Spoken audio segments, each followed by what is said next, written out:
চাপের মধ্যেই হাসিনার ভিসার মেয়াদ বাড়ালো ভারত। এবং সর্বশেষ জানাবো, ভারত কি তাহলে সম্পর্ক সহজ করতে চাইছে বাংলাদেশের সঙ্গে? এতক্ষণ শুনছিলেন সংবাদ শিরোনাম, এবার বিস্তারিত। চাপের মধ্যেই হাসিনার ভিসার মেয়াদ বাড়ালো ভারত।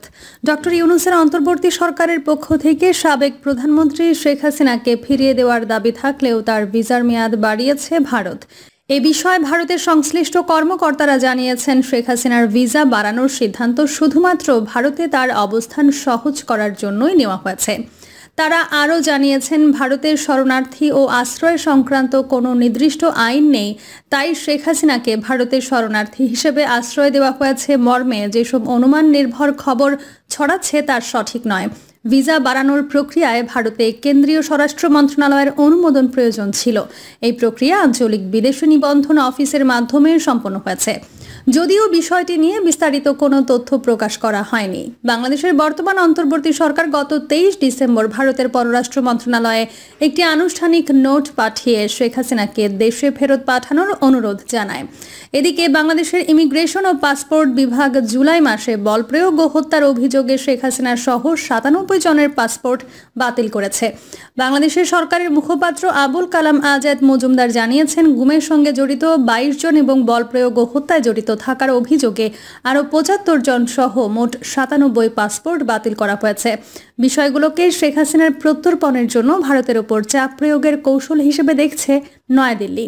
তবে ভারতীয় সংবাদ মাধ্যমগুলো বলছে, ভারত বাংলাদেশের প্রত্যর্পণ অনুরোধে সাড়া দেবে না বলে ধারণা করা হচ্ছে, কারণ ঢাকা এ ব্যাপারে প্রয়োজনীয় আনুষ্ঠানিকতা এখনও শেষ করেনি। ভারতে আশ্রয় নেওয়ার পর থেকে তিনি জনসমক্ষে আসেনি শেখ হাসিনা। তাকে দিল্লির একটি নিরাপদ আবাসনে রাখা হয়েছে বলে ধারণা করা হচ্ছে। ভারত কি তাহলে সম্পর্ক সহজ করতে চাইছে বাংলাদেশের সঙ্গে? বাংলাদেশে ছাত্র জনতার অভ্যুত্থানের মাধ্যমে ক্ষমতার পালা বদল ঘটার পর কেটে গেছে 5 মাসের একটু বেশি সময়। গত বছরের 5 আগস্টের পর প্রতিবেশী ভারতের সঙ্গে বাংলাদেশের সম্পর্কেও দেখা গেছে নাটকীয় অবনতি, যা এখনও স্বাভাবিক হয়েছে মোটেই বলা যাবে না।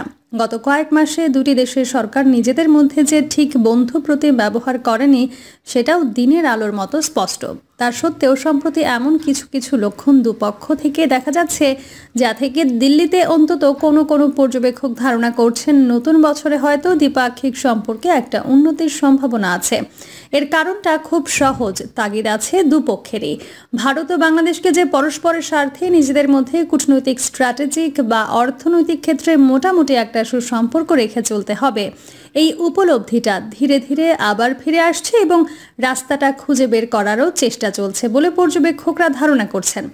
তবে তারা সেই সঙ্গে এটা স্পষ্ট করে দিচ্ছেন, ভারতের দিক থেকে এই প্রচেষ্টা হবে পুরোপুরি শর্তাধীন, অর্থাৎ ভারতের দেওয়া বিশেষ কয়েকটি শর্ত পূরণ না হলে সম্পর্ক এগিয়ে নিয়ে যাওয়ার ক্ষেত্রে দিল্লি সম্ভবত খুব একটা গরজ দেখাবে না।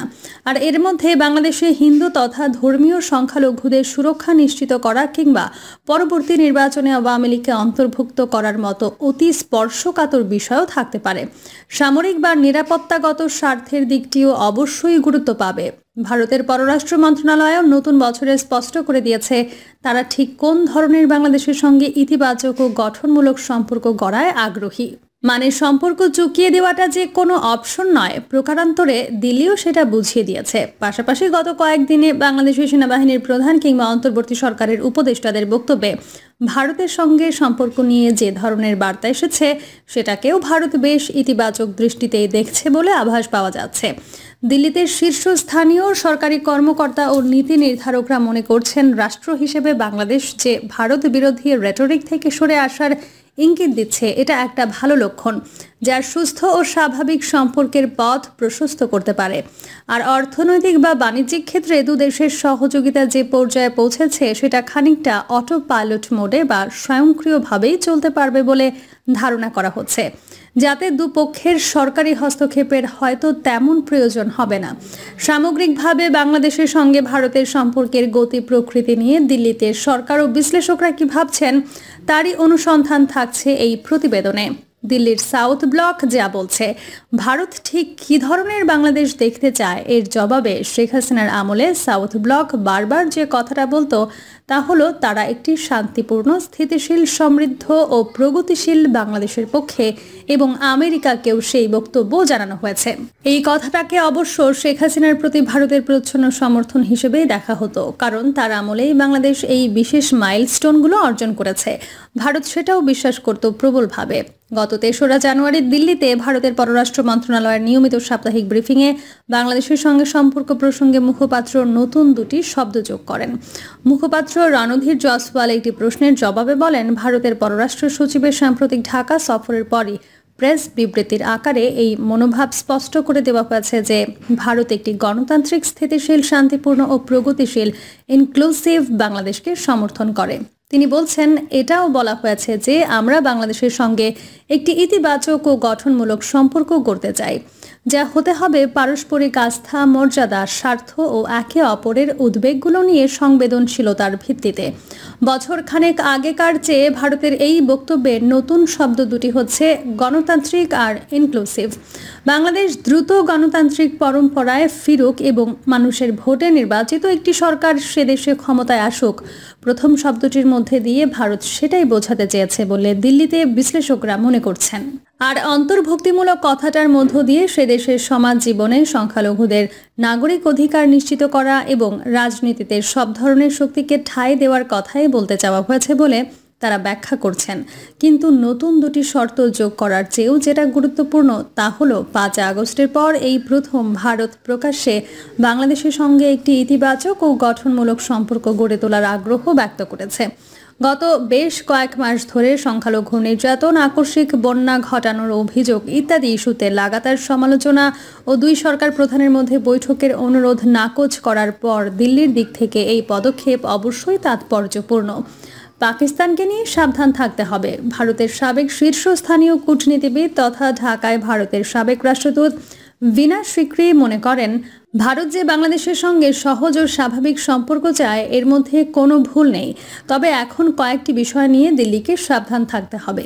বিবিসি বাংলাকে তিনি বলছিলেন, বাংলাদেশ কিন্তু বরাবরই আমাদের জন্য একটি প্রায়োরিটি কান্ট্রি ছিল, এখনও তাই আছে, কিন্তু সম্পর্ককে আমরা তখনই অগ্রাধিকার দেব যখন এটা উভয়ের জন্যই সুফল বয়ে আনবে। গত মাসে ভারতের পররাষ্ট্র সচিবের ঢাকা সফরের মধ্য দিয়ে ভারত ঠিক এই বার্তাই দিয়েছে বলে তিনি মনে করছেন। তবে এখানে কয়েকটি যদি বা কিন্তু আছে, যেমন ধরুন, পাকিস্তান যেভাবে এই বাংলাদেশের সঙ্গে সম্পর্ক গড়তে চাইছে সেটা ভারতের জন্য কিন্তু একটা রিয়েল সিকিউরিটি থ্রেট বা সত্যিকারের নিরাপত্তাগত হুমকি। ভিনা সিকরি বলেন, বাংলাদেশের মাটিকে পাকিস্তান যে কোনোভাবে ভারতের নিরাপত্তার স্বার্থের বিরুদ্ধে বা সন্ত্রাসবাদী কার্যকলাপে ব্যবহার করবে না সেটা নিয়ে শতকরা ১০০% নিশ্চিত হতে পারলে তবেই ভারত এই সম্পর্ক নিয়ে এগোতে পারবে। এর পাশাপাশি ভারত আরও দুটো শর্তের ওপর জোর দিতে চাইবে বলেও তার পর্যবেক্ষণ। ভিনা সিকরির কথায়, যত দ্রুত সম্ভব সে দেশে নির্বাচন আয়োজনের ওপর ভারত জোর দেবে। শুধু তাই নয়, সেই নির্বাচন সুষ্ঠু ও অবাধ হতে হবে এবং তাতে সব দল ও মতাবলম্বীদের অংশগ্রহণ নিশ্চিত করতে হবে। দ্বিতীয়ত, হিন্দুদের ওপর নির্যাতনের প্রশ্নেও বাংলাদেশ সরকারের একটা রিয়েলিটি চেক করা দরকার, অর্থাৎ বাস্তবতাটা মেনে নেওয়া প্রয়োজন। সবকিছু ভারতীয় মিডিয়ার অতিরঞ্জন বলে তারা ঢালাওভাবে অস্বীকার করে যাবেন, এটা মেনে নেওয়া যায় না। এই নির্দিষ্ট ক্ষেত্রগুলোতে অগ্রগতি হলে ভারত বাংলাদেশ সম্পর্কের পালেও আবার হাওয়া লাগা সম্ভব। ভিনা সিকরির সেটা বলতেও কোনো দ্বিধা নেই। ঠান্ডা পানি ঢালতে পারে আওয়ামী লীগ ইস্যু। বাংলাদেশ ভারত সম্পর্ক নিয়ে বহু বছর ধরে গবেষণা করছেন ওপি জিন্দাল গ্লোবাল ইউনিভার্সিটিতে আন্তর্জাতিক সম্পর্কের অধ্যাপক শ্রী রাধা দত্ত। তিনি কিন্তু এই সম্পর্কে চট করে নাটকীয় উন্নতি হবে বলে তেমন আশাবাদী নন। তার মতে, প্রথম কথা হলো, আমি অন্তত সম্পর্ক শোধরানোর জন্য ভারতের দিক থেকে তেমন তাগিদ দেখছি না। এ ব্যাপারে কোনো বিশেষ প্ল্যানিং বা পরিকল্পনা হয়েছে বলেও জানা নেই। তিনি বলছেন, তবে হ্যাঁ, ভারত আবার আগের মতো বাংলাদেশে আলু, পেঁয়াজ বা চাল পাঠাতে শুরু করেছে, এটা ঠিক, কিন্তু দুই সরকারের মধ্যে যে পর্যায়ের এঙ্গেজমেন্ট আগে ছিল তার ছিটে ফোটাও কিন্তু এখন নেই। কিন্তু বাংলাদেশ থেকে সম্প্রতি দ্বিপাক্ষিক সম্পর্ক নিয়ে বেশ কিছু ভয়েস অফ স্যানিটি অর্থাৎ সুবিবেচনা ও বিচক্ষণতার কণ্ঠস্বর যে শোনা গেছে, তিনিও সে কথা মানেন। বাংলাদেশের সেনাপ্রধান জেনারেল ওয়াকারুজ্জামান বা পররাষ্ট্র উপদেষ্টা তৌহিদ হোসেন ভারতের সঙ্গে সম্পর্ক নিয়ে সম্প্রতি যা বলেছেন তারও ভূয়সী প্রশংসা করছেন শ্রী রাধা দত্ত। তিনি বলেন, কিন্তু মুশকিলটা অন্য জায়গায়। প্রিয় দর্শক, এই ছিল এখনকার সর্বশেষ সংবাদ। আপডেট সব সংবাদ পেতে চ্যানেলটি সাবস্ক্রাইব করে বেল আইকনটি ক্লিক করে রাখুন।